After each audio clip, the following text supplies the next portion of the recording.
It's doing a lot for a lot of people.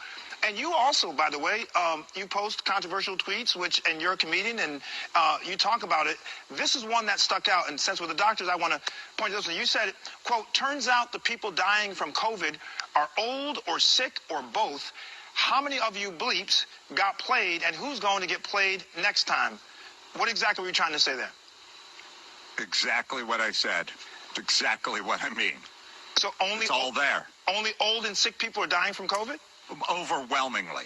I mean, I don't want to play the outlier game with everyone. Everyone plays the outlier game now. It's like the death of math. Like, what about the 14-year-old from New Brunswick?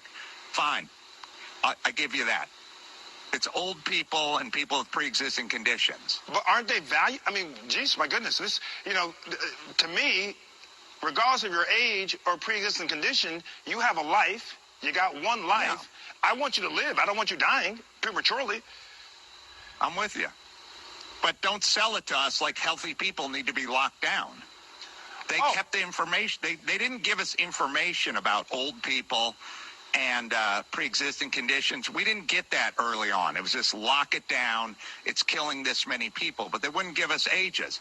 Of course, there's a huge difference between an old person dying and a young person dying. Sure.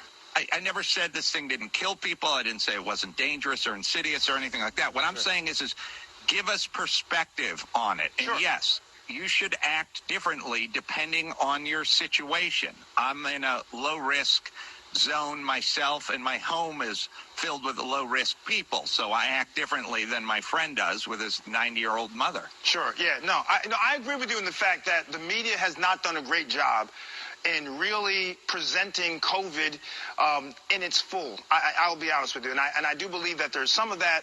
It's about kind of eyeballs. It's about ratings. We do not disagree about that whatsoever. Well, anyone who gets it should avail themselves of whatever the best they can get. I mean, obviously, I don't want any lists or death panels. If you got it, get to the nearest hospital or take the medications, number one. Number two, the thing about, who we're putting in danger and who we're not putting in danger, I mean, there's been a lot of studies on masks. There's been a lot of studies on crowds. There's been a lot of studies on outdoors versus indoors. For me, I live in California. 3 months ago, they were telling us we could walk on the beach, but we couldn't lay down on the beach. They closed all the parks. Think about all those kids who live in those sort of congested areas, who live in these crappy apartments with all the sort of sprawling asphalt and concrete. The only thing they have is a basketball hoop and a merry-go-round in a park. Why did we close the parks? Why did we have to shut down the parks? Kids play at the parks. It's outdoors. It's proven to be, if not safe, not dangerous. Why did we close the beaches? That's what I'm pushing back against. Crazy overreach. Yeah, but can I just say something? Doctors and scientists do not know the full extent of this virus. It's called a novel coronavirus, a new coronavirus.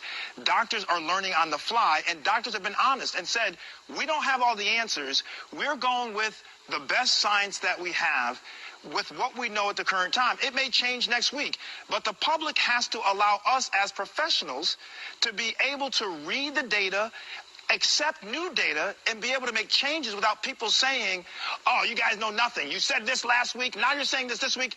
This is how it works. This is science.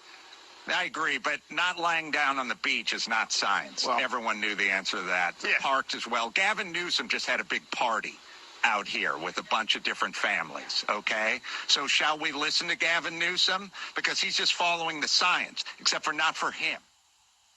Well, so that's how debates, discussions are supposed to work. You turn on the fucking TV now, it's just one network where everyone agrees with each other and another network where everyone agrees with each other. Or their disagreement is just a bunch of shouting over each other, and there's no exchange of ideas. It's refreshing to see an actual exchange of ideas on daytime TV, of all things. Absolutely. I was thinking that the entire time, that whatever you walk away with after you watch that, you've got to feel grateful that you saw such a great discourse between two intelligent people. Yeah, we had about a 15-minute conversation. That's kind of how it went. But it was fine. He challenged me on a couple things. I challenged him on a couple things. And if you watched it, then you would actually get both sides of the story, and then you could reach a conclusion. But and you know what? One word that both of you used that you never hear in a debate is agreed, right, yeah, which was just wonderful. yeah. We have gotten, as I think about it, we have gotten away from debates. I'd never given